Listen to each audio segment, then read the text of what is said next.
हम ठोकेंगे, ठोक देंगे, धमकी खुली ठोक देने की। हम भी ठोकेंगे फिर। और अब क्या खान के लोग नाउज़ुबिल्लाह सहाबा के दर्जे पर माशाल्लाह लग गया है, ये भी ऐलान हो चुका। और फिर फट गई, फिर लोग शर्मिंदा। ट्रंप की मौजूदगी का फायदा उठाए, कान को पकड़कर खींचकर लेकर आए। क्यों? 11 भी गुजर गई, 2 दिन पुलिस मोबाइलें मुक्का चौक पर। इससे पहले कि मैं अपने प्रोग्राम का आगाज करूं, लेकिन आज मैं आपको बहुत बड़ी और तहलका अंगेज खबरें देने वाला हूं। यकीनी तौर पर प्रोग्राम को आखिर तक देखिएगा। 11 जून का दिन बहुत अहम तहरीक इंसाफ के लिए और एमक्यूएम के लिए, लेकिन इन दिनों में पुलिस मोबाइलों के साथ क्या मामला होता रहा, यह आपको मैं तफसील के साथ आज के प्रोग्राम में बताने वाला हूं। और कौन है जिसने खुली धमकी दी है कि अब हम ठोक देंगे, ये भी हम आपके सामने रखेंगे। और क्या चीज़ फट गई है उस पर भी गुफ्तगू आज के प्रोग्राम में होगी। इसलिए हमेशा की तरह आपसे एक छोटी सी दरख्वास्त ज़रूर करता हूं कि इससे पहले कि आप प्रोग्राम में आगे बढ़ें, प्रोग्राम को सब्सक्राइब ज़रूर कीजिए, चैनल सब्सक्राइब ज़रूर कीजिए। मत डरिए, कोई लापता नहीं करेगा। आप तो बहादुर लोग हैं और बहादुर लोग सब्सक्राइब करते हुए डरते नहीं हैं। आइए अपने प्रोग्राम का बाकायदा आगाज करते हैं अपने परवरदिगार के शुक्र से कि जिसने इतनी नेमतें हमें दी हैं। 11 जून का कराची की सियासत और सिंध की सियासत और पाकिस्तान की सियासत में एक बड़ा मकाम है। 11 जून वो दिन करार दिया जाता है कि जब यहाँ पर APMSO all Pakistan Mohajir student organisation का कयाम अमल में आया था। और यही कयाम बाद में महाजिर कौमी मूवमेंट और फिर मुत्तहदा कौमी मूवमेंट की सूरत में सामने आया, जिसने न सिर्फ इस शहर की सियासत पे बल्कि इस सूबे की सियासत पे बल्कि पूरे मुल्क की सियासत पे एक बड़ा गहरा असर मरतब किया। इस 11 जून के दिन क्या क्या वाकयात रोनुमा हुए, लेकिन मैं सिर्फ आपको ये बता रहा हूं कि इस बारे में डर था कि क्या 11 जून को एक बार फिर मुक्का चौक पे या 90 के करीब कोई प्रोग्राम का इनेकाद किया जा सकता है या नहीं किया जा सकता है। एमक्यूएम पाकिस्तान ने इस हवाले से एक प्रोग्राम किया जिसमें एक केक काटा गया और बहादुराबाद के अंदर ये किया गया। लेकिन उसके साथ साथ हुआ ये कि उस दिन मुक्का चौक पर यानी कि 11 जून 10 और 11 जून की रात को मुक्का चौक से लेकर 90 तक तमाम गलियों में पुलिस मोबाइलें मौजूद थी कि किसी भी सूरत में एमक्यूएम लंदन के लोग वहां पर कोई अपना प्रोग्राम का इनेकाद ना कर सके। इतनी सख्त सिक्योरिटी थी और 11 जून इस तरीके से मनाई गई। एक वक्त था कि 11 जून यहां पर एक बड़ी तारीख रखता था। इस हवाले से हम एक पूरा प्रोग्राम आगे जाकर करेंगे और उस पूरे प्रोग्राम को आप जरूर देखिएगा। कल इंशाअल्लाह ताला यानी कि 12 तारीख को प्रोग्राम अपलोड हो जाएगा, उसे आप जरूर देखिएगा। लेकिन 11 जून को कोई बड़ा प्रोग्राम नहीं हो सका और बड़े प्रोग्राम से मुराद सिर्फ और सिर्फ बहादुराबाद के अंदर एक केक कटाई की रस्म हुई, जिस पर जो है वो अमीनुल हक साहब ने वहाँ केक काटा और उसे बानी करार दिया गया कि नहीं, वो भी बानी रुकन थे PMSO के। खैर अब यहाँ पर बानी बहुत सारे निकल आए और पता नहीं कहाँ से बानी निकल आए, लेकिन उस पर खुद एमक्यूएम के बहुत सारे लोगों ने अपने मुख्तलिफ व्हाट्सएप ग्रुप में काफ़ी तनकीद की है। मेरे पास उसके बहुत सारे के स्क्रीनशॉट्स मौजूद हैं, लेकिन फिर कभी उन स्क्रीनशॉट्स पर गुफ्तगू होगी। मगर अब हुआ क्या है? हुआ उससे आगे ये है कि अगला टर्न आया है कहानी के अंदर, और कहानी में यह आया है कि कराची की एक बड़ी मशहूर टर्म है कि ठोक दो, और ठोकने का मतलब ये समझा जाता है कि मार दो। अब ये ठोकने का लफ्ज़ जो है वो किसी और ने इस्तेमाल किया और बड़े सख्त अल्फाज इस्तेमाल किए। 11 जून को ही तहरीक इंसाफ को यह हर सूरत में उम्मीद थी कि उनके रहनुमा इमरान खान के लिए जो अदालत लगेगी उस अदालत में फौरी तौर पर उसकी रिहाई का इम्कान जाहिर किया गया था। जो एक चीज़ आई थी उसमें 11 तारीख के हवाले से उसकी सरबराही, उस जो बेंच था उसकी सरबराही 2 जज साहिबान को, एक जज साहब जो कि इस वक्त कायम मकाम चीफ जस्टिस हैं सरफराज डोगर साहब, और दूसरे मोहम्मद आसिफ साहब इस बेंच में मौजूद थे। लेकिन मोहम्मद आसिफ साहब आज आए नहीं और अब समाअत चली गई लंबी तारीख पर। अब जब लंबी तारीख पर चली गई तो तहरीक इंसाफ ने अपने लोगों से यह कहा हुआ था कि तमाम के तमाम लोग पहुंच जाए। कहां पहुंचे? किस जगह पहुंचे? कहा गया हाई कोर्ट पहुंच जाए। जब हाई कोर्ट पहुंचे तो फिर क्या हुआ? हाई कोर्ट पहुंचे तो वहां सब लोग मुंतजिर थे। अलीमा खान साहिबा उनकी बहन मौजूद थी। अब और इस वक्त ज़ाहिर वज़ीर आला खैबर पख्तूनख्वा अली अमीन गंडापुर साहब भी मौजूद थे, मगर मोहम्मद आसिफ साहब नहीं आए और अब ये समाअत आगे के लिए मुलतवी हो गई। लेकिन इस समाअत के साथ साथ आज एक और समाअत भी थी, और वो समाअत थी आफाक अहमद साहब के मुकदमे की। वो आफाक अहमद साहब का मुकदमा कि जिसमें उन्हें ये कहा गया था कि इंसाद दहशतगर्दी की अदालत में उन पर लांडी और कोरंगी में 2 ट्रक जलाने का उनके ऊपर मुकदमा दर्ज था, और जिसके बाद उन्हें गिरफ्तार घर से किया गया था। उसी मुकदमे की समाअत थी और उन पर फर्द जुर्म आयद करना था, लेकिन यह फर्द जुर्म आयद नहीं हो सका और अब उनकी समाअत जो है वो 21 तारीख तक आगे के दिन मुलतवी हो गई है। जो 21 तारीख के बाद मुलतवी हुई है, अब उसमें यह कहा जा रहा है कि क्या फर्द जुर्म आयद किया जाएगा या उन्हें बाइज्जत तौर पर बरी किया जाएगा, क्योंकि पुलिस ने इन पर यह इल्ज़ाम आयद किया है। और पुलिस तो जाए जिस पर चाहे जहाँ चाहे इल्ज़ाम आयद कर सकती है कि वो जो ट्रक को आग लगाई थी, उस ट्रक में से बोरियां भी लेकर चले गए थे। अब कौन जा रहे, ट्रक को आग लगाने वाला बोरियां लेकर कहाँ जाएगा? लेकिन अब 21 तारीख होगा तो क्या ठोकने का लफ्ज़ किसने इस्तेमाल किया? क्या MQM? कौन सी MQM? या फ़कीह अहमद या तहरीक इंसाफ? जनाब, कराची का ये लफ्ज़ ठोक देंगे इस्तेमाल किया है किसने? सुनिए। क्लियर ऐलान है हमारा कि आप अगर हमें गोलियां मारेंगे, पिछली दफा हमने गोलियां खाई, हम निहत्ते थे, इस दफा हम हथियार लेके आएंगे भाई, साफ बात है, हम भी ठोकेंगे फिर इंशाल्लाह। ये लफ्ज इस्तेमाल किया है ठोकने का लफ्ज अली अमीन गंडापुर ने, और उन्होंने कहा है हम ठोक देंगे, हम असला लेकर आएंगे। ये ठोक देना इतना आसान होता है क्या? ये ठोक देने का लफ्ज ही आप समझते हैं किस तरीके से इस्तेमाल होता है कि ठोक देंगे। ठोकने के लिए यकीनी तौर पर आपको वो प्रोटेस्ट की वो कहानी करनी पड़ती है। इस्लामाबाद के अंदर अब तक इनका टकराव हुआ है, लाहौर या पंजाब के अंदर इनका टकराव हुआ नहीं, KPK के अंदर इनकी हुकूमत है।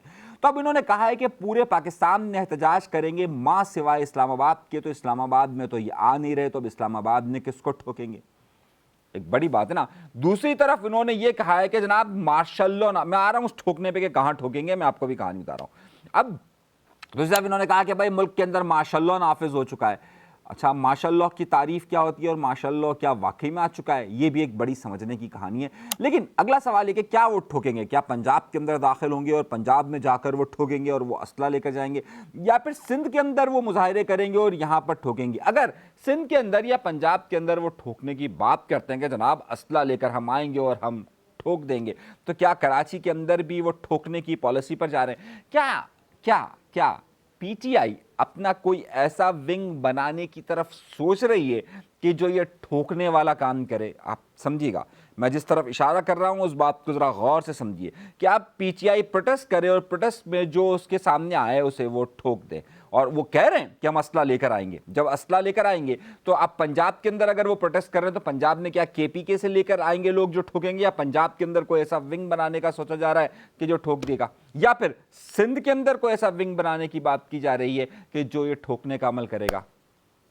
हो क्या रहा है कि वाकई में PTI अब असले की सियासत की तरफ जाने की तैयारी कर रही है, और क्या वो उस माहौल की तरफ जा रही है कि जहां पर वो आ सके? क्यों? क्योंकि अब शायद PTI को उम्मीदें नहीं रही। बजट पेश किया जा चुका और बजट के बारे में ज़ाहिर अप्रूवल भी आ जाएगा, मगर PTI अब किस हद तक जा रही है? मैंने अपने पिछले प्रोग्राम के अंदर भी आपको ये कहा था कि उन्होंने कहा कि अगर कोई नबी आता तो उसका नाम अल्लाह ताला इमरान रखते, और इमरान खान को उन्होंने नबी तक का दर्जा दे दिया। अस्तगफिरुल्लाह कहना चाहिए।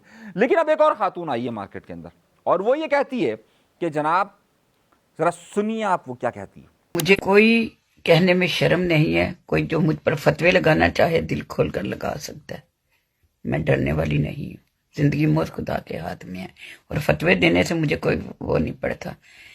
जितने भी शहीद करवाए हैं, जितने भी इन बाजवा ताजवा शाजवा लोगों ने और ये हरामी के पिल्लों ने, वो सारे पाकिस्तान के सहाबा हैं जो नबी के साथ खड़े हुए हैं, जिन्होंने नबी का साथ दिया, हक का साथ दिया, यजीदों से लड़े हैं।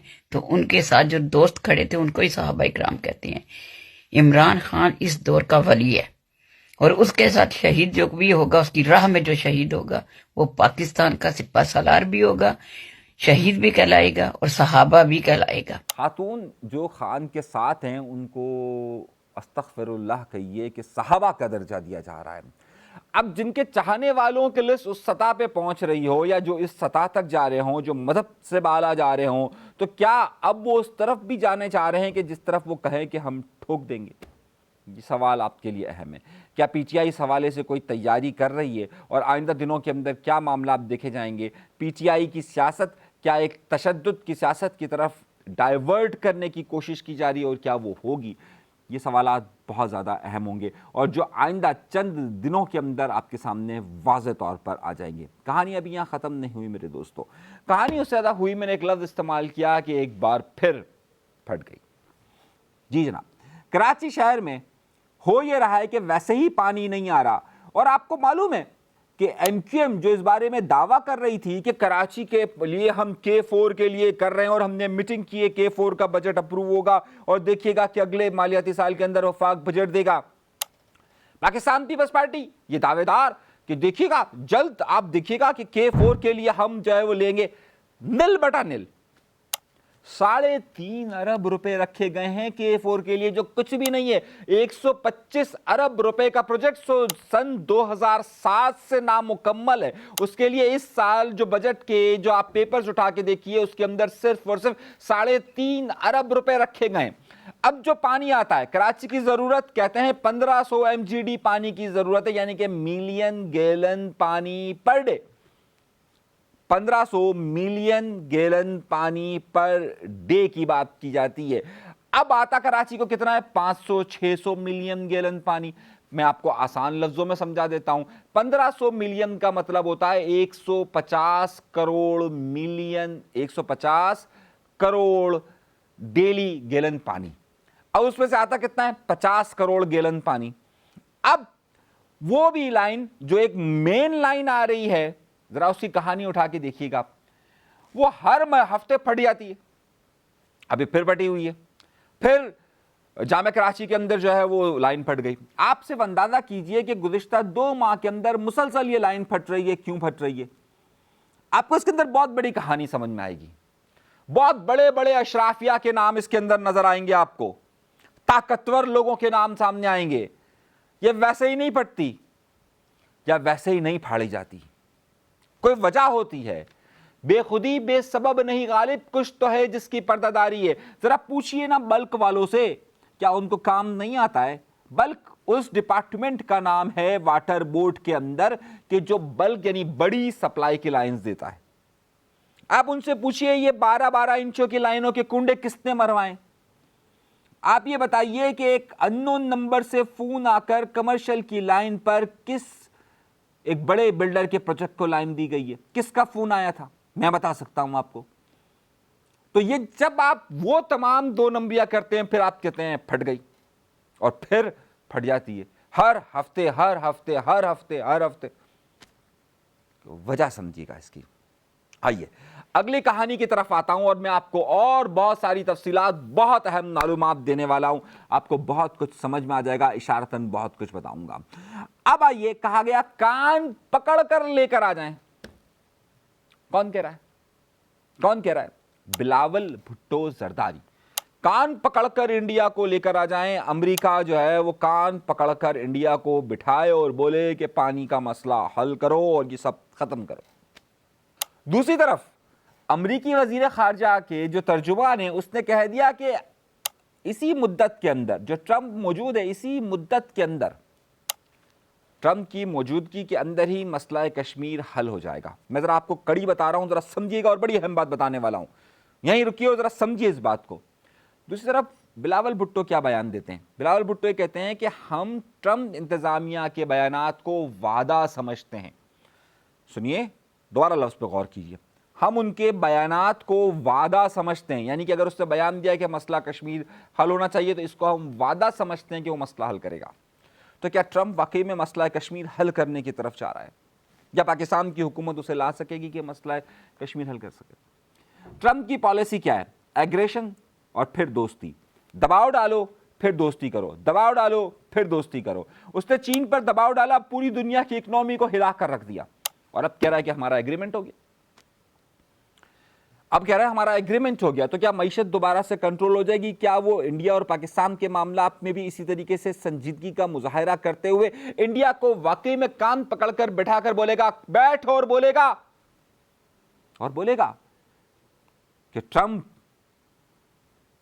تجھے یہ مسئلہ حل کرنا ہے اور مودی تجھے بھی یہ مسئلہ حل کرنا ہے؟ تو ٹرمپ کہے گا کان پکڑ کر مودی انسان کا بچہ بن اور یہ مسئلہ حل کر. کیا از اٹ پاسبل؟ کیا یہ ممکنات میں سے ہے؟ آئیے ذرا سی بات کو، صورتحال کو سمجھتے ہیں. یہ اسی صورتحال میں ممکنات میں سے ہے کہ جب پہلے تو ہمیں یہ بات واضح طور پر کلیئر ہونی چاہیے کہ ہم کشمیر کے حوالے سے چاہتے کیا ہیں.